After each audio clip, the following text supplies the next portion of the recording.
தேவனிடத்தில் எதிர்பார்ப்பது இருதய சுத்திகரிப்பு. இயேசு அதுக்கப்புறம் என்ன சொல்றாரு, நீங்க கை கழுவாம சாப்பிட்றதுனால ஒன்றும் பெரிய பிரச்சனை இல்லை. ஏன்னா நீங்க சாப்பிடும் போது அது என்ன பண்றது இல்லை, நேரா இருதயத்துக்கு போறது இல்லை, அந்த சாப்பாடு வயிற்றுக்கு தான் போகுது.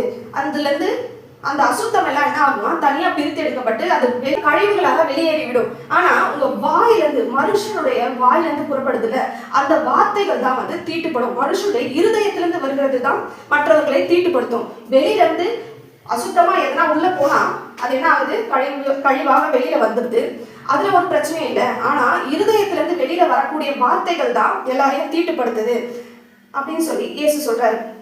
மார்க் 7ஆம் அதிகாரம் 21 முதல் 23ஆம் வசனம் வரை.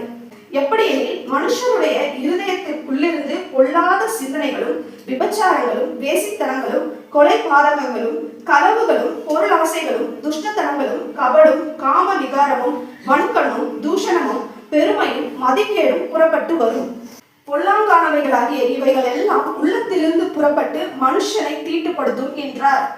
பாருங்க, சரீர சுத்திகரிப்பு என்னதான் நம்ம செய்தாலும் நம்ம இருதயத்துக்குள்ள இருக்கிற இப்படிப்பட்ட காரியங்கள் நம்மள என்ன பண்ணும், தேவனிடத்துல சேர விடாம அது நம்ம விலக்கி வைக்கிறது. நம்முடைய இருதயம் தேவனுக்கு தூரமா இருக்கிறது. வெறும் சரீர சுத்திகரிப்பும் சரீர அலங்காரமும் தேவனுக்கு பிரயோஜனப்படுவதில்லை. தேவன் நம்மை இருதயத்தை சுத்தம் பண்ணும்படியா அவர் விரும்புகிறார்.